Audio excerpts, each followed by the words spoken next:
Hello, a very good morning to all of you. Welcome to my channel NG Medicals. तो इससे पहले वाले video में हमने ओलिगोहाइड्रोमनियाज ऑलरेडी डिस्कस कर लिया है. Now we are going to see the polyhydramnios. तो first of all, what is the meaning of this word polyhydramnios? We have to know. Poly means होता है बहुत ज्यादा, इंक्रीज्ड. हाइड्रो मीन्स होता है हाइड्रो मीन्स होता है रिलेटेड टू वाटर. ठीक है, water like fluid. Amnios means होता है एमनियोटिक फ्लूइड. ठीक है, तो इंक्रीज इन एमनियोटिक फ्लूइड किसके अंदर? मदर के वूम के अंदर एमनियोटिक फ्लूइड का बहुत ज्यादा इंक्रीज हो जाना, नॉर्मल से ज्यादा इंक्रीज हो जाना, that is known as polyhydramnios. Okay, चलिए इंट्रोडक्शन देख लेते हैं. तो सबसे पहले इंट्रोडक्शन देखने से पहले हमें पता होना चाहिए कि वैसे ये होता क्या है एमनियोटिक फ्लूइड. तो एमनियोटिक सैक एक बैग लाइक स्ट्रक्चर होता है जो कि आपके यूट्रस के अंदर होता है. उस बैग लाइक स्ट्रक्चर के अंदर कुछ वाटर होता है, फ्लूइड होता है, और उस वाटर के अंदर हमारा बेबी होता है. ठीक है, इस फ्लूइड को ही, जो कि बेबी के आसपास आपको ये ब्लू ब्लू दिख रहा है लाइट सा, this fluid is known as amniotic fluid. So amniotic fluid normally हमारा जब 9 मंथ चल रहा होता है, 37 वीक्स चल रहा होता है, तब नॉर्मली ये कितना होता है? 600 से 800 ml होता है. लेकिन पॉलीहाइड्रोमनियाज की कंडीशन में ये 2000 से ज्यादा हो जाता है. आप समझ रहे हो, यही एमनियोटिक फ्लूइड 2000 से ज्यादा हो जाता है पॉलीहाइड्रोमनियाज की कंडीशन में. एमनियोटिक फ्लूइड होता क्यों है? क्योंकि ये बहुत इंपॉर्टेंट होता है बेबी को फ्री मूवमेंट कराने के लिए. जो नॉर्मल एमनियोटिक फ्लूइड है वो बेबी को अंदर फ्री मूवमेंट कराने के लिए हेल्प करता है, बेबी को प्रोटेक्शन प्रोवाइड करता है. क्यों? क्योंकि अगर यहाँ से कोई भी इंजरी आएगी तो पहले मदर के एब्डोमेन पे आएगी, एब्डोमिनल मसल्स पे आएगी, फिर कहीं जाकर के यूट्रस के ऊपर आएगी, फिर यूट्रस से अगर वो क्रॉस कर जाती है तो वो एमनियोटिक सैक पे आएगी, तब वो एमनियोटिक फ्लूइड पे आएगी, देन वो बेबी पे जा पाएगी. तो एक तरह से एमनियोटिक सैक और एमनियोटिक फ्लूइड दोनों ही बेबी को सेव कर रहे हैं इंजरी से. इसके अलावा बेबी का टेम्परेचर मेंटेन करके भी एमनियोटिक फ्लूइड रखता है. बेबी को कुछ न्यूट्रिशन भी प्रोवाइड करने में ये हेल्प करता है, जैसे कि प्रोटीन. तो नॉर्मली मैंने आपको पहले ही बता दिया कि 600 से 800 या 1 लीटर तक आप कह सकते हो, 38 वीक्स तक इतना हो जाता है. 20 वीक्स में ही 400 ml होता है और 12 वीक्स में ही 50 ml केवल होता है. अब इंट्रोडक्शन क्या कहता है? ऑलरेडी मैं बता चुकी हूँ. Poly means more, hydro means water like, amnios means amniotic fluid. Water like जो एमनियोटिक फ्लूइड है वो बहुत ज्यादा हो गया है. ठीक है, तो ये कंडीशन जो है ये ओलिगोहाइड्रोमनियाज से थोड़ी सी ज्यादा कॉमन है. ये केस ज्यादा देखने को मिलते हैं as compared to the oligohydramnios. Normally मैंने आपको 600 से 800 एट टर्म यानी कि 9 मंथ में इतना हो जाता है, और पॉलीहाइड्रोमनियाज में ये 2000 ml क्रॉस कर जाता है. इंसिडेंस रेट इसका हमारा ओलिगोहाइड्रोमनियाज से ज्यादा है, दैट इज 200 प्रेगनेंसी में कोई एक प्रेगनेंसी ऐसी मिल जाती है जिसमें हमारा ये केस मिलता है. इसके अलावा इसका असर थोड़ा मॉडरेट है, कोई ऐसी डरने वाली बात नहीं है. इसका प्रॉपर ट्रीटमेंट भी हो जाता है और बेबी और मदर को ज्यादा हार्म भी नहीं होता. चलिए डेफिनेशन देख लेते हैं. तो डेफिनेशन कहती है कि एक फ्लूइड जो है, जिसको हमने एमनियोटिक फ्लूइड कह दिया, वो हमारे यूट्रस के अंदर एक बैग लाइक स्ट्रक्चर होता है जिसको हम एमनियोटिक सैक बोलते हैं. उस एमनियोटिक सैक में ये फ्लूइड कितना हो जाता है? मोर देन 2000 ml हो जाता है. This condition is known as polyhydramnios. Now we are going to see the types of polyhydramnios. So types ये जो हैं ये डिपेंड करते हैं कि अंदर कितना फ्लूइड है. अंदर कितना फ्लूइड है ये हमें एक डायग्नोस्टिक इवैल्यूएशन के टेस्ट से पता चलता है, जिसको हम एमनियोटिक फ्लूइड इंडेक्स बोलते हैं. एमनियोटिक फ्लूइड इंडेक्स में हमें पता चलता है कि अंदर एमनियोटिक फ्लूइड कितना है. ठीक है, तो ये स्लाइड या टाइप्स की स्लाइड हम डायग्नोस्टिक इवैल्यूएशन के बाद डिस्कस करेंगे, जिससे हमें इजीली समझ में आ जाए. नेक्स्ट आ जाते हैं कॉजेज. तो कॉजेज दो पार्ट में डिवाइड है, एक फीटल कॉजेज एंड दूसरा मैटरनल कॉजेज. फीटल कॉजेज देख लेते हैं कि फीटस के थ्रू ऐसी कौन कौन सी प्रॉब्लम क्रिएट्स हो रही हैं। फर्स्ट है मल्टीपल प्रेगनेंसी। तो मल्टीपल प्रेगनेंसी मीन्स होता है मोर देन वन बेबी।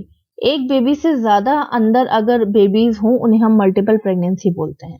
तो जितने ज्यादा बेबी होंगे उतना ज्यादा एमनियोटिक फ्लूइड होगा, क्योंकि उतना ही ज्यादा बेबी को एमनियोटिक फ्लूइड की नीड होगी और उतना ही ज्यादा एमनियोटिक फ्लूइड बनेगा। अच्छा, क्यों बनेगा? एक्चुअली एमनियोटिक फ्लूइड किससे बनता है ये मैंने आपको नहीं बताया था, क्योंकि मैं इसे अब आपको बताने वाली हूँ। ये जो एमनियोटिक फ्लूइड है ये बेबी के सिक्रीशन से मेनली बनता है।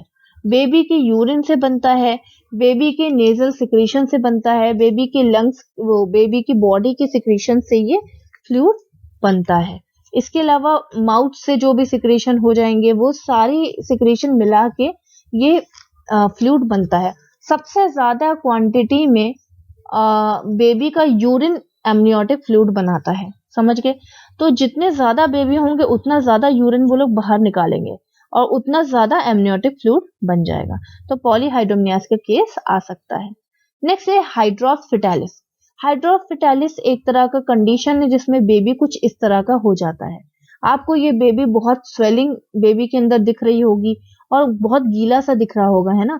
इसलिए क्योंकि ये एक ऐसी कंडीशन है जिसमें बेबी की बॉडी में फ्लूइड भर जाता है और ये फ्लूइड बाद में बेबी से बाहर आने लगता है और ये एमनियोटिक फ्लूइड में मिल जाता है और उसके लेवल को बढ़ा देता है। अच्छा, ये कंडीशन है क्या? हाइड्रोप्स मीन्स होता है वाटर, फिटालिस मीन्स होता है फीटस, वाटरी फीटस। ये कंडीशन तब आ जाती है जब RH इनकम्पैटिबिलिटी का केस आता है। अब ये क्या है RH इनकम्पैटिबिलिटी? सुना तो होगा आपने। RH इनकम्पैटिबिलिटी में मदर का जो ब्लड ग्रुप है वो नेगेटिव होता है और बेबी का ब्लड ग्रुप पॉजिटिव होता है। और जब मदर और बेबी का ब्लड ग्रुप एक दूसरे से मिल जाते हैं तो मदर के अंदर एंटीबॉडीज बनना स्टार्ट हो जाती हैं और वो एंटीबॉडीज सीधे बेबी के अंदर जाती हैं और बेबी को किल करना स्टार्ट कर देती हैं। बेबी के ब्लड को वो डिस्ट्रक्ट करना स्टार्ट कर देती हैं, बेबी के ब्लड को किल करना स्टार्ट कर देती हैं, जिसमें बेबी के अंदर सिर्फ वाटर भर जाता है और वो ब्लड जो होता है, ब्लड के जो हीमोग्लोबिन है उसके अंदर वाटर का एक्यूमुलेशन भी हो जाता है, प्लस बेबी के सेल्स के अंदर भी फ्लूइड का एक्यूमुलेशन हो जाता है। इसी वजह से बेबी स्वेल हो जाता है पूरा और पूरे बॉडी में उसके फ्लूइड भर जाता है, जिसको हम बोलते हैं हाइड्रोप्स फिटालिस। ठीक है, नेक्स्ट है आपका फीटल एबनॉर्मैलिटीज। चलिए आगे देख लेते हैं फीटल एबनॉर्मैलिटीज में हमें क्या क्या मिल जाता है। फीटल एबनॉर्मैलिटीज में न्यूरल ट्यूब डिफेक्ट आपको सबसे पहले मिलेगा। तो न्यूरल ट्यूब डिफेक्ट एक तरह का ये कंजेनाइटल एबनॉर्मैलिटी है, कंजेनाइटल प्रॉब्लम है, या कह सकते हैं सीवियर बर्थ डिफेक्ट है ये ब्रेन का और स्पाइनल कॉर्ड का।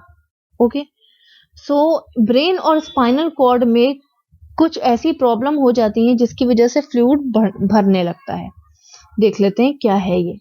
तो ब्रेन और स्पाइनल कॉर्ड, देखो ब्रेन में क्या होता है, एनसेफेली।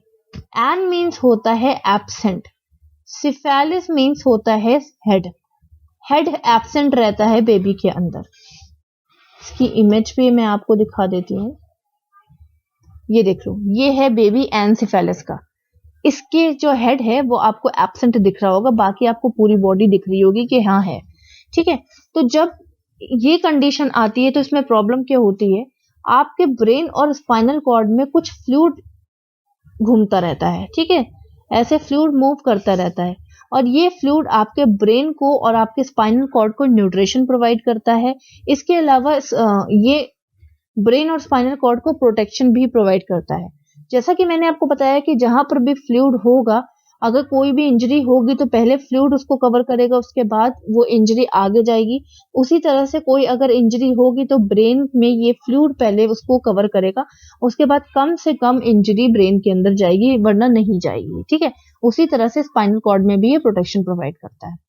जब ये हेड का फ्लूइड, जब ये हेड इसका प्रॉपर नहीं बना हुआ है, स्ट्रक्चर इसका प्रॉपर नहीं बना हुआ है, तो जो CSF है वो क्या करेगा, लीक करेगा इस हेड से, और जब वो लीक करेगा तो वो एमनियोटिक फ्लूइड में जाकर के मिल जाएगा।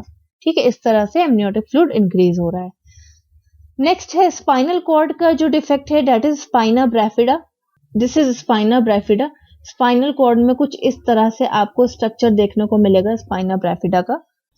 सो कह सकते हैं कि it is a congenital defect of the spine. जो स्पाइन है, आपकी बैकबोन है, वो पूरी तरह से बन नहीं पाती है, जिसमें से जिस एक पार्ट होता है स्पाइनल कॉर्ड का, और वो बैकबोन के गैप से थोड़ा सा बाहर निकल जाता है। मतलब यहाँ पे आप देख लो कि ये बैकबोन जो आपको दिख रही है पूरी नॉर्मली ऐसी होती है स्ट्रेट, लेकिन स्पाइना ब्राफिडा में क्या होता है कि ये बैकबोन ठीक से बन नहीं पा रही है और इस स्पेस से ये बाहर निकल जा रही है इस तरह से।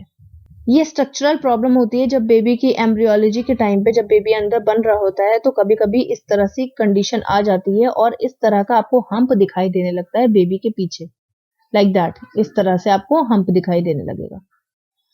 अब इसमें प्रॉब्लम ये हो रही है कि सेम चीज जो CSF मूव कर रहा है वो इस हम्प से लीकेज होने लगता है उसका, वो इस हम्प से थोड़ा थोड़ा लीक होके बाहर आने लगता है, जिसकी वजह से क्या होता है कि आपका एमनियोटिक फ्लूइड इंक्रीज हो जाता है, अपने लेवल से ज्यादा बढ़ जाता है। नेक्स्ट है आपका इंक्रीज ट्रांसुडेशन ऑफ द CSF। ये इसी के ट्रांसुडेशन ऑफ द CSF बाहर निकलने लगा। नेक्स्ट है आपका एक्सेसिव यूरिनेशन। बहुत ज्यादा यूरिन पास कर रहा है बेबी, हो सकता है इस वजह से भी प्रॉब्लम क्रिएट हो रही हो। नेक्स्ट है डियोडेनल अट्रीशिया। अट्रीशिया मीन्स होता है एब्सेंट या इम्प्रॉपर। डियोडेनम एक पार्ट है जो कि आपके स्टमक के एंडिंग पॉइंट से अटैच होता है और आपके स्मॉल इंटेस्टाइन का स्टार्टिंग पॉइंट होता है, उसको हम डियोडेनम बोलते हैं।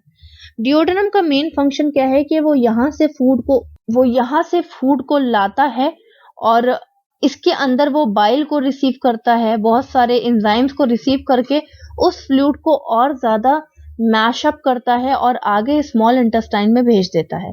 स्मॉल इंटेस्टाइन उसके अंदर का फ्लूइड एब्जॉर्ब करती है। एब्जॉर्ब करने के बाद वो स्मॉल इंटेस्टाइन उस फ्लूइड को, उस वाटर को ब्लड में भेज देती है और वो हमारी बॉडी में एज एन एनर्जी काम करता है। ठीक है, अब अगर ये वाला पार्ट होगा ही नहीं तो प्रॉब्लम क्या होगी? प्रॉब्लम ये होगी कि जो फ्लूइड स्मॉल इंटेस्टाइन में जा करके एब्जॉर्ब होना चाहिए था वो एब्जॉर्ब ही नहीं होगा और ये फूड जो है वो बैक फ्लो कर जाएगा बेबी के माउथ के अंदर, बेबी के नोज के अंदर, और बेबी अपने माउथ और नोज से इस फ्लूइड को बाहर निकाल देगा। तो जब वो इस फ्लूइड को बाहर निकाल देगा, क्योंकि ये डाइजेस्टिव फ्लूइड है, डाइजेस्ट हो चुका है, ये इजीली बेबी के माउथ से फ्लूइड बाहर आ सकता है और ये हमारे किस में मिल सकता है? एमनियोटिक फ्लूइड में मिल करके उसका कंटेंट या उसको बढ़ा सकता है। इस तरह से डियोडेनल अट्रीशिया में प्रॉब्लम क्रिएट होती है। नेक्स्ट आ जाते हैं मैटरनल यानी मदर के कॉजेस पे। तो फर्स्ट है आपका डायबिटीज मेलाइटिस। डायबिटीज मेलाइटिस में होता क्या है कि जब मदर का ग्लूकोज लेवल बहुत ज्यादा इंक्रीज हो जाता है तो बेबी के अंदर भी ग्लूकोज लेवल स्टार्टिंग में बहुत इंक्रीज होने लगता है। तो जब बेबी का ग्लूकोज बहुत ज्यादा इंक्रीज होने लगता है तो इसकी एक कॉम्प्लिकेशन है, यानी कि इसका एक प्रॉब्लम है कि ये जो है फ्लूइड को एब्जॉर्ब नहीं होने देता। ग्लूकोज जो है फ्लूइड को एब्जॉर्ब नहीं होने देता बेबी का और बार बार यूरिन पास होने लगता है। तो सिंपल सी चीज है, जब किसी को डायबिटीज होती है तो उसके 3 मेन साइन होते हैं, that is polyuria, polydipsia and polyphagia. Polyuria means होता है बहुत ज्यादा यूरिन पास करना, पॉलीफेजिया मीन्स होता है बहुत ज्यादा भूख लगना, पॉलीडिप्सिया मीन्स होता है बहुत ज्यादा प्यास लगना। ठीक है, तो पॉलीयूरिया यहाँ पे होगा क्यों? क्योंकि बेबी का भी ग्लूकोज लेवल इंक्रीज हो चुका है और मदर का भी इंक्रीज हो चुका है। ठीक है, तो वो ज्यादा से ज्यादा पानी पिएगी और ज्यादा से ज्यादा बेबी तक वाटर भी जाएगा और ज्यादा से ज्यादा बेबी क्या निकालेगा? यूरिन पास करेगा और एमनियोटिक फ्लूइड बढ़ जाएगा। नेक्स्ट है आपका प्री इक्लेम्शिया। तो प्री इक्लेम्शिया एक ऐसी कंडीशन है जिसमें मदर का जो कह सकते हैं कि बीपी है वो हाई होने लगता है, 140/90 से ज्यादा जाने लगता है और जो उसका प्रोटीन यूरिया है वो भी इंक्रीज होने लगता है। सो इसमें एक प्रॉब्लम ये होती है कि ये किडनी जो है वो अच्छे से प्रॉपर फिल्टर नहीं कर पा रही है और वो ज्यादा से ज्यादा सॉल्यूट आयंस वाटर को बाहर निकाल रही है, एक्सक्रीट कर रही है, और जितना ज्यादा सॉल्यूट आयंस और वाटर बाहर निकलेगा उतना ही ज्यादा यूरिन ज्यादा बाहर निकलेगा। मतलब यूरिन तो इन्हीं सब चीजों से बनता है ना, जितनी ज्यादा ये सारी चीजें इकट्ठा होंगी उतना ज्यादा यूरिन बनेगा और उतना ही ज्यादा बेबी पास करेगा यूरिन को। नेक्स्ट है आपका हार्ट फेलियर। तो जब हार्ट फेल हो जाएगा तो बेबी के अंदर प्रॉपर क्या मदर के अंदर प्रॉपर क्या नहीं होगा, तो मदर के अंदर प्रॉपर ब्लड सप्लाई नहीं होगा। मदर के अंदर प्रॉपर ब्लड सप्लाई नहीं होगा तो बेबी के अंदर प्रॉपर ब्लड सप्लाई नहीं होगा। बेबी के अंदर प्रॉपर ब्लड सप्लाई नहीं होगा तो बेबी की किडनी क्या होने लगेगी, फेल होने लगेगी। और फेल होने की वजह से क्या होगा कि किडनी जो है वो ग्लूकोज को बाहर नहीं निकाल पाएगी, फिल्टर नहीं कर पाएगी और ग्लूकोज लेवल बढ़ जाएगा और सेम यही प्रॉब्लम हो जाएगी जो कि आपकी डायबिटीज मेलाइटस में हो रही थी। मैंने आपको पहले ही बता दिया, ग्लूकोज जब बढ़ जाता है तो पॉलीयूरिया होने लगता है। उसका एक वो है साइन है पॉलीयूरिया, यूरिन ज्यादा से ज्यादा बाहर निकलने लगता है। इसके अलावा इडियोपैथिक मीन्स होता है अननोन। अभी हमें रिसर्च अभी हमारी पता कर रही है कि इससे ज्यादा या इससे मेन कॉज क्या हो सकता है हमारी पॉलीहाइड्रोमनियास का, तो अभी तक रिसर्च इस पे चल रही है। नेक्स्ट देख लेते हैं क्लिनिकल फीचर्स। तो क्लिनिकल फीचर्स में आपको दिखेगा टेंडरनेस, स्टमक दिखेगा, मतलब स्टमक जो होगा मदर का बहुत टाइट दिखेगा। सिंपल सी चीज है, जितना ज्यादा अंदर कंटेंट या फ्लूइड या बेबी बड़ा हो जाएगा उतना ही ज्यादा उसका एब्डोमेन टाइट होता चला जाएगा। इनडाइजेशन, खाना ठीक से नहीं डाइजेस्ट होगा। क्यों? क्योंकि डाइजेस्टिव ट्रैक भी कंप्रेस हो रहा है, दब रहा है, जिसकी वजह से वो खुलकर अपना अच्छे से फंक्शन नहीं कर पा रहा है, इसलिए इनडाइजेशन होगा। इनडाइजेशन की वजह से क्या होगा कि जो कह सकते हैं कि डाइजेशन हुआ था और जो जिस स्पीड से हमारे इंटेस्टाइन को कॉन्ट्रैक्ट होकर के पेरिस्टालसिस मूवमेंट के थ्रू उस कंटेंट को स्टूल के फॉर्म में बाहर निकालना चाहिए, तो वो भी कंप्रेस हो रहा है। मतलब हमारी जो इंटेस्टाइन है वो भी दब रही है। दबने की वजह से वो अपना फंक्शन ठीक से नहीं कर पा रही है, अपने आप को मूव नहीं करा पा रही है और जो स्टूल है वो स्लोली पास हो रहा है बाहर की तरफ। ठीक है, तो इस वजह से कॉन्स्टिपेशन हो रहा है। नेक्स्ट है फ्रीक्वेंट यूरिन, बार बार यूरिन पास करने की अर्ज होगी। क्यों? थोड़ा सा भी यूरिन फिल होगा मदर के ब्लैडर में, ब्लैडर कंप्रेस हो रहा है, ब्लैडर में जैसे ही यहाँ पे देखिए ब्लैडर है, ये ब्लैडर में जैसे ही थोड़ा सा यूरिन फिल होगा और ये बेबी के और एमनियोटिक फ्लूइड की वजह से इतना कंप्रेस हो रहा है कि मदर को लगेगा कि बहुत ज्यादा उसे वॉशरूम जाने की अर्ज हो रही है, तो वो बार बार फ्रीक्वेंटली यूरिन पास करने जाएगी। Enlargement of the vulva, vulva ये देख लीजिए वल्वा कहाँ पे होता है, clitoris, labia majora, minora, vagina opening, ये सारी चीजें मिला के आप इसे वल्वा बोल सकते हो। तो वल्वा में स्वेलिंग आ रही है और टाइटनेस आ रही है। क्यों? क्योंकि नीचे की तरफ प्रेशर बढ़ रहा है, क्योंकि एक्स्ट्रा प्रेशर है मदर के पास और वो एक्स्ट्रा प्रेशर ग्रेविटेशनल फोर्स की वजह से भी है हो रहा है और मदर को एक्स्ट्रा फ्लूइड मदर के अंदर है, तो उसकी वजह से आपके जेनाइटल ऑर्गन में प्रेशर पड़ रहा है और इसके अंदर स्वेलिंग और टेंडरनेस आ रहा है। नेक्स्ट है ब्रीदिंग ट्रबल, ब्रीदिंग डिफिकल्टी क्यों होगी? क्यों? क्योंकि जब मदर ब्रीथ करेगी तो वो नॉर्मली नहीं कर पाएगी, बिकॉज जितना बड़ा बेबी है उसके अंदर उतना ही ज्यादा फ्लूइड का भी प्रेशर पड़ रहा है और नॉर्मली प्रेगनेंसी में जब मदर को ब्रीदिंग डिफिकल्टी होने लगती है, यहाँ पे मदर का लंग्स होते हैं, फिर यहाँ पे ये डायफ्राम होती है, ठीक है, यहाँ पे लंग्स होते हैं मदर के, तो जब ये डायफ्राम कंप्रेस होगी तो लंग्स भी कंप्रेस होंगे, लंग्स कंप्रेस होंगे, हार्ट भी यहाँ पे कंप्रेस होगा, तो मदर को सांस लेने में दिक्कत होगी। ठीक है, और यहाँ पे तो एक्स्ट्रा प्रेशर पड़ रहा है, पॉलीहाइड्रोमनियास का केस है, तो यहाँ पे एक्स्ट्रा ब्रीदिंग प्रॉब्लम हो रही है मदर को। इसके अलावा swelling of the leg, thighs, hip, ankle, foot में स्वेलिंग आ जाएगी। क्यों आ जाएगी? क्योंकि इतना ज्यादा प्रेशर पड़ रहा है, पूरे बॉडी का वेट किस पे आ रहा है? डायरेक्टली आपके लेग्स पे आ रहा है और इतना ज्यादा वेट लेग्स पे आने की वजह से लेग्स में पूरे में स्वेलिंग आ जाएगी। नेक्स्ट आ जाते हैं डायग्नोस्टिक इवैल्यूएशन पे। तो डायग्नोस्टिक इवैल्यूएशन में सबसे पहले एज ऑलवेज हम हिस्ट्री कलेक्शन करेंगे, तो आपको फैमिली हिस्ट्री पूछना है डायबिटीज मेलाइटिस की, पॉलीहाइड्रोमनियास की भी आप फैमिली हिस्ट्री पिछली पूछ सकते हो। इसके अलावा हार्ट डिजीज के बारे में आप पूछ सकते हो कि कहीं ऐसा तो नहीं कि मदर की कोई हार्ट डिजीज का ट्रीटमेंट चल रहा हो या कोई रीनल या किडनी डिजीज का कोई ट्रीटमेंट चल रहा हो, ये सारी चीजें आप पूछ सकते हो। प्री क्लैम्शिया की आप कंडीशन लाइक प्री क्लैम्शिया का आप केस पूछ सकते हो कि कहीं ऐसा तो नहीं कि उनके प्रीवियस प्रेगनेंसी में उनको प्री क्लैम्शिया हुआ था और वो फिर से सेम कॉज की वजह से रिपीट हो गया। नेक्स्ट है आपका फिजिकल एग्जामिनेशन। तो सबसे पहले आप वाइटल साइन चेक करोगे, जिसमें आपको टेम्परेचर नॉर्मल मिलेगा, पल्स नॉर्मल मिलेगी, बीपी आपको प्री इक्लेम्पसिया अगर होगा तो बीपी आपको मोर देन 140/90 मिल जाएगा mmHg। रेस्पिरेशन आपको उसको ब्रीदिंग डिफिकल्टी हो रही होगी, आपको वाइटल्स में दिख जाएगी। नेक्स्ट है head to toe examination. Head to toe examination में आप एब्डोमिनल एग्जामिनेशन में बहुत सारी चीजें देख सकते हो, जैसे कि इंक्रीज द यूट्राइन साइज, यानी कि स्टमक का जो साइज होगा वो बहुत ज्यादा इंक्रीज हो जाएगा। ये आप कैसे चेक कर सकते हो? ये आप इजीली चेक कर सकते हो फंडल ग्रिप से।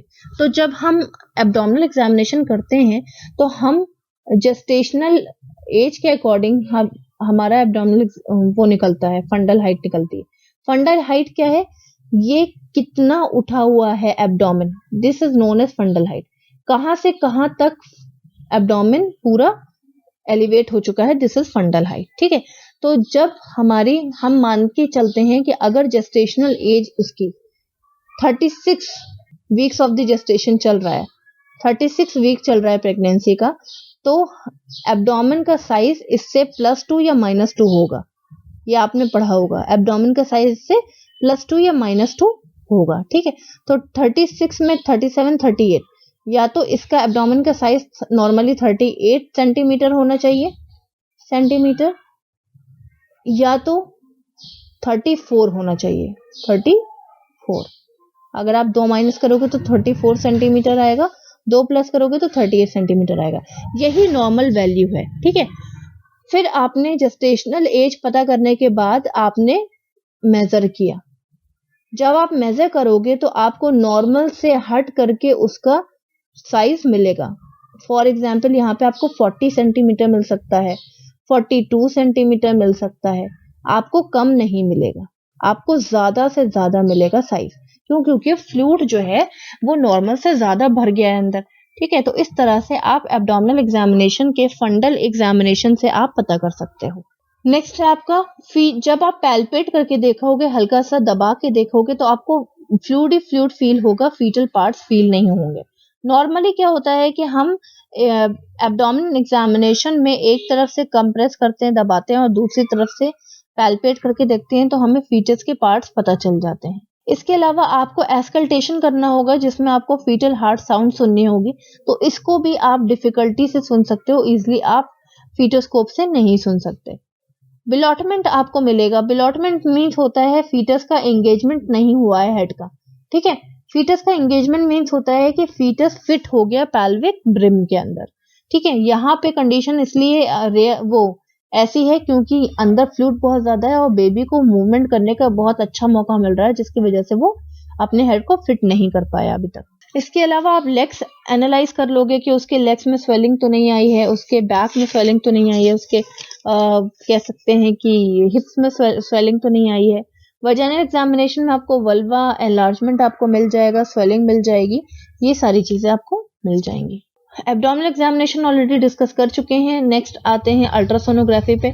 अल्ट्रासोनोग्राफी पे अब आपको क्या करना है, जो फ्लूइड है, एमनियोटिक फ्लूइड इंडेक्स है, वो पता करना है। चलिए देख लेते हैं। जब हमने अल्ट्रासाउंड किया तो हमें एमनियोटिक फ्लूइड इंडेक्स पता करना होता है। इसके लिए जो बेली बटन है, यानी कि जो मदर की अम्बलाइकस है, उसमें उसके थ्रू हम 4 पार्ट में एब्डोमेन को डिवाइड कर लेते हैं। मतलब हम इमेजिनरी लाइन बनाते हैं, सिर्फ सोचते हैं कि हमने इस बेली बटन से उसके एब्डोमेन को 4 पार्ट में डिवाइड कर दिया। 4 पार्ट में डिवाइड करने के बाद हम पार्ट 1 लेते हैं। पार्ट 1 हमने ले लिया, पार्ट 1 की खाली स्पेस को हम मेजर करेंगे। कहने का मतलब ये है कि ये जो 4 पार्ट हैं, हमने पार्ट 1 लिया, जिसमें आपको बेबी के पार्ट्स दिख रहे होंगे अल्ट्रासाउंड में। बेबी के पार्ट्स को हटा के जो आपको खाली स्पेस मिलेगा, जो कि ज्यादा ब्लैक कलर का स्पेस मिलेगा और ज्यादा डीपेस्ट वाला मिलेगा, मतलब यहाँ पे आपको मेजर नहीं करना है। देखिए, आपको यहाँ पे मेजर नहीं करना है, आपको डीप वाला मेजर करना है। तो सबसे डीप आपको ये मिल रहा है, तो यहाँ पे आपने मेजर किया तो आपको एक रीडिंग मिलेगी कि ये कितना सेंटीमीटर है। तो मे बी ये 3 सेंटीमीटर हो। ठीक है, इसी तरह से आप सेकंड पार्ट भी इसका मेजर करोगे, यहाँ पे सेकंड पार्ट भी आप इसका मेजर करोगे। सेकंड पार्ट भी आपने डीपेस्ट वाला मेजर किया, आपको हो सकता है कि इसमें आपको 6 सेंटीमीटर मिल जाए। फिर आपने थर्ड पार्ट मेजर किया, थर्ड पार्ट भी आप मेजर करोगे डीपेस्ट वाला, हो सकता है आपको ये 10 सेंटीमीटर मिल जाए। फोर्थ पार्ट आपने मेजर किया, फोर्थ पार्ट भी डीपेस्ट वाला आपने मेजर किया, हो सकता है ये भी 10 सेंटीमीटर मिल जाए। मैं आपको बता रही हूँ कि इस तरह से आप चारों पार्ट को मेजर करोगे और चारों पार्ट को मेजर करने के बाद जितनी भी रीडिंग होती है उन चारों को प्लस कर दोगे। 6, 7, 8, 9, 9, 10, 10, 20, यानी कि टोटल कितना हुआ 29 सेंटीमीटर। 29 सेंटीमीटर। और हमारा नॉर्मल वैल्यू क्या है पॉकेट का, कितने सेंटीमीटर होना चाहिए कि 5 से 24 सेंटीमीटर के बीच में होना चाहिए। अगर 5 सेंटीमीटर से कम हुआ तो ओलाइगोहाइड्रोमनियाज होता है और अगर 24 सेंटीमीटर से ज्यादा हुआ तो पॉलीहाइड्रोमनियाज होता है। तो ये कंडीशन हमारी क्या आ गई, चारों को प्लस करने के बाद 29 सेंटीमीटर, जो कि नॉर्मल वैल्यू से ज्यादा है। So this is a condition of the polyhydramnios. तो इस तरह से हम एमनियोटिक फ्लूइड इंडेक्स मेजर करते हैं। सो अब आ जाते हैं टाइप्स पे। मैंने आपको बोला था ना कि एमनियोटिक फ्लूइड मेजर करने के बाद हम टाइप्स डिस्कस करेंगे। तो टाइप्स में हमारा ये बता रहा था कि हमारे टाइप्स 3 पार्ट में डिवाइड हैं, जो कि एमनियोटिक फ्लूइड मेजरमेंट के बेसिस पे डिवाइड किए गए हैं। ठीक है, तो जब पॉकेट का मेजरमेंट 8 से 11 सेंटीमीटर तक आ जाएगा तो हम उसे माइल्ड हाइड्रो एमनियोस बोलेंगे। मतलब पॉलीहाइड्रोमनियास का एक ये टाइप है जो कि सीवियर फॉर्म में कभी भी कन्वर्ट हो सकता है। अगर पॉकेट का साइज 12 से 15 सेंटीमीटर के बीच में मिलेगा तो वो मॉडरेट केस हो जाएगा, और अगर पॉकेट का साइज 16 सेंटीमीटर या उससे ज्यादा मिलेगा तो क्या होगा, वो सीवियर केस होगा। और हमारा क्या केस निकला है, 29 सेंटीमीटर निकला है। तो ये हमारा किस में आ जा रहा है, सीवियर केस में आ जा रहा है। आई थिंक आपको टाइप्स भी समझ में आ गए होंगे। आगे देख लेते हैं। तो हमने एमनियोटिक फ्लूइड मेजर कर लिया किसकी हेल्प से, AFI की हेल्प से।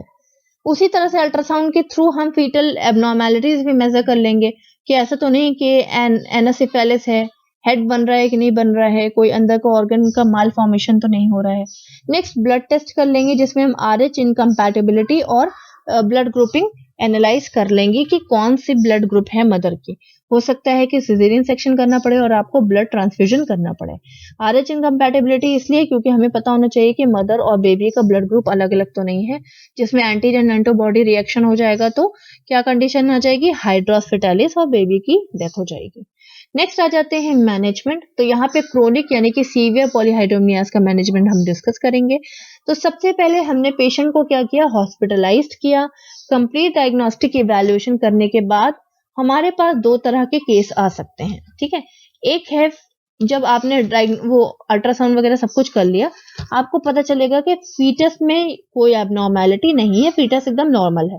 या तो एक केस ऐसा आएगा जिसमें आपको लगेगा फीटस एबनॉर्मल है, इसका माल फॉर्मेशन हो रहा है, इसका हेड नहीं बन रहा है, या जो भी ऐसा भी आपको केस मिलेगा। ठीक है, तो ये कंडीशन मिलेगी या तो ये कंडीशन मिलेगी।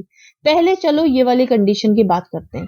मान लो ऐसी USG करने के बाद हमें पता चला कि फीटस जो है वो एबनॉर्मल है, तो हमें क्या करना है, हम 2 ही कंडीशन इसमें फॉलो कर सकते हैं। या तो प्रेगनेंसी को हटा सकते हैं, एबॉर्शन कर सकते हैं, या तो प्रेगनेंसी को कंटिन्यू कर सकते हैं। ये डिसीजन डिपेंड करता है मदर पे। मदर का कंसर्न आपको लेना पड़ेगा। अगर मदर बोलेगी कि मुझे ये बच्चा नहीं चाहिए, मैं इस बच्चे को पाल नहीं पाऊंगी, इसको मैं नहीं सरवाइव करा पाऊंगी, तो आप प्रेगनेंसी टर्मिनेट कर दोगे, यानी कि MTP कर दोगे। और अगर मदर कहती है कि नहीं मुझे ये बेबी चाहिए, तो फिर आपको डिलीवरी करानी होगी। ठीक है, तो चलिए अगर मदर ने मना कर दिया तो आपने यहाँ पे क्या किया, MTP कर दिया, medical termination of the pregnancy. ठीक है, ये कर दिया, खत्म हो गया ये वाला केस। मान लो मदर ने कहा नहीं मुझे मेरा बेबी चाहिए, तब आपको क्या करना है, सर्वाइकल राइपिंग करना है, मतलब सर्विक्स को खोलना है, ओपन करना है। राइप मतलब होता है ओपन करना है, और आपको ऑक्सीटोसिन देना है। ठीक है, ऑक्सीटोसिन आपने दे दिया और artificial rupture of the membrane कर दिया। इंस्ट्रूमेंट डाल के जो बैग ऑफ मेम्ब्रेन था, बेबी का जो बैग ऑफ मेम्ब्रेन था, उसको आपने रप्चर कर दिया। रप्चर करने के बाद आपने डिलीवरी करा दी। ज्यादा कॉम्प्लिकेशन दिखे तो आपने सिजेरियन डिलीवरी करा दी, वरना आपने वजाइनल डिलीवरी करा देना है। ठीक है, नेक्स्ट है आपका दूसरी कंडीशन। मान लो यहाँ पे बेबी एकदम नॉर्मल था, कोई एबनॉर्मेलिटी नहीं थी, तो यहाँ पे आपको 2 चीजें देखना है। जब आप सिम्टोमेटिक यानी कि जो भी सिम्टम आ रहे हैं उसके लिए ट्रीटमेंट दे रहे हो, तो क्या ट्रीटमेंट रिस्पॉन्स कर रहा है, यानी ट्रीटमेंट फायदा कर रहा है या नहीं कर रहा है। अगर ट्रीटमेंट फायदा कर रहा है जो भी आप ट्रीटमेंट उसे दे रहे हो। आपको प्रेगनेंसी कंटिन्यू रखनी है, ठीक है, कॉम्प्लिकेशन को मैनेज करते हुए चलना, उसके बाद लास्ट में डिलीवरी करा देनी है जब उसका 9 मंथ चल रहा होगा तब। अगर ट्रीटमेंट अच्छे से नहीं हो पा रहा है तो मदर डिस्ट्रेस हो सकती है, मदर को प्रॉब्लम हो सकती है सांस लेने में। क्यों? क्योंकि एब्डोमेन का साइज बहुत ज्यादा इंक्रीज्ड है, ठीक है। तो अगर मदर को सांस लेने में प्रॉब्लम हो रही है तो आपको देखना है कि उसके 9 मंथ कंप्लीट हुए हैं या नहीं हुए, ठीक है। अगर उसके 9 मंथ कंप्लीट नहीं हुए तो आपको क्या करना है, एमनियो रिडक्शन करते रहना है। एमनियो रिडक्शन मीन्स होता है कि एमनियोटिक फ्लूइड को सिरिंज के थ्रू बाहर निकाल देना, ठीक है। उसके बाद आपको डिलीवरी करानी है जब 9 मंथ कंप्लीट हो जाए। अगर 9 मंथ कंप्लीट हो गए या उससे ज्यादा हो गए तो आपको थोड़ा एमनियो रिडक्शन कराना है उसी टाइम डिलीवरी से पहले, जिससे कि आप इजीली वजाइनल डिलीवरी करा सको, ठीक है। कराने के बाद आपको क्या करना है, ऑक्सीटोसिन उसको दे देना है जिससे कि उसका सर्विक्स जो है वो ओपन हो जाए, और उसके बाद आपको artificial rupture of the membrane करके डिलीवरी करा देनी है, ठीक है। इसके बाद आपको पोस्टमार्टम हैमरेज का ध्यान रखना है कि कोई पोस्टमार्टम हैमरेज ना हो जाए। आई थिंक आपको क्लियर हुआ होगा। मैनेजमेंट बहुत इजी है, बस आपको लर्न करना है। एमनियो डिटेक्शन क्या है? It is a removal of the large volume of the amniotic fluid. इस तरह से यूएसजी के अंडर में हम क्या करते हैं कि सिरिंज डालते हैं अंदर और सिरिंज से एमनियोटिक फ्लूइड बाहर निकाल देते हैं as per doctors prescription. Next आ जाते हैं कॉम्प्लिकेशंस। कॉम्प्लिकेशंस में हमें प्रॉम हो सकता है, that is pre mature rupture of the membrane. Membrane पहले रप्चर हो सकती है। क्यों? क्योंकि एमनियोटिक फ्लूइड का प्रेशर इतना ज्यादा बढ़ रहा है कि मेम्ब्रेन अपने आप ही रप्चर हो सकती है। Prolapse of the umbilical cord. Umbilical cord prolapse ये कंडीशन होती है जिसमें अम्बिलिकस जो होती है वो बेबी से पहले बाहर आ जाती है। तो अब आप सोचो कि अम्बिलिकस अगर बेबी से पहले आ जाएगी तो अम्बिलिकल का काम क्या होता है कि बेबी को ब्लड सप्लाई देना, और यहाँ पे अगर वो दब गई बेबी के थ्रू और मदर की यूट्रस के थ्रू तो बेबी को ब्लड सप्लाई डिक्रीज हो जाएगी, बेबी को ऑक्सीजन सप्लाई डिक्रीज हो जाएगा और बेबी की डेथ हो जाएगी, इसलिए कॉम्प्लिकेशन है। नेक्स्ट है placenta abruptio. Abruptio placenta means placenta detach हो गया टाइम से पहले, प्लासेंटा उखड़ गया टाइम से पहले, ठीक है। तो ये तभी हो सकता है जब पॉलीहाइड्रोमनियाज में प्लासेंटा पे बहुत प्रेशर पड़ रहा हो। सिंपल सी चीज है, सीवियर पॉलीहाइड्रोमनियाज में प्लासेंटा पे पूरा प्रेशर पड़ रहा होगा, प्लासेंटा इतना कंप्रेस हो रहा होगा, इतना दब रहा होगा कि वो टाइम से पहले कहीं ना कहीं से निकल सकता है। नेक्स्ट है यूट्राइन डिसफंक्शन। यूट्राइन डिसफंक्शन क्यों हो सकते हैं? क्योंकि नॉर्मली कॉन्ट्रैक्शन जब आते हैं तो कैसे आते हैं, ऊपर से आना स्टार्ट हुए, फिर यहाँ पे आए, फिर ऐसे आए, फिर ऊपर से आना स्टार्ट हुए, फिर यहाँ पे आए, फिर ऐसे आए, इस तरह से कॉन्ट्रैक्शन आते हैं। तो जब पॉलीहाइड्रोमनियाज में यूट्रस का साइज बहुत ज्यादा बढ़ जाएगा तो वो एक बैलून लाइक स्ट्रक्चर की तरह बन जाएगा, जिसमें कॉन्ट्रैक्शन जिस तरह से ऐसे आने चाहिए वैसे नहीं आ पाएंगे, इसलिए यूट्राइन डिसफंक्शन होने लगेगा। नेक्स्ट है पोस्टमार्टम हैमरेज। तो एब्रप्शियो प्लासेंटा के केस में पोस्टमार्टम हैमरेज होने के पूरे चांसेस है। क्यों? क्योंकि जब प्लासेंटा टाइम से पहले उखड़ जाएगा तो हमें डिलीवरी भी टाइम से पहले करानी पड़ेगी, और इसकी वजह से क्या होगा, जिसकी वजह से उखड़ जाएगा और कोई ना कोई टिश्यू अंदर रह जाएगा। सो this is all about the complications of the polyhydramnias. So if you are having any doubt, please ask me in the comment box and drop your comments as soon as possible. मैं आपको reply जरूर करूँगी. If you like my videos, please subscribe my channel, share my videos too. Thank you so much and have a nice day.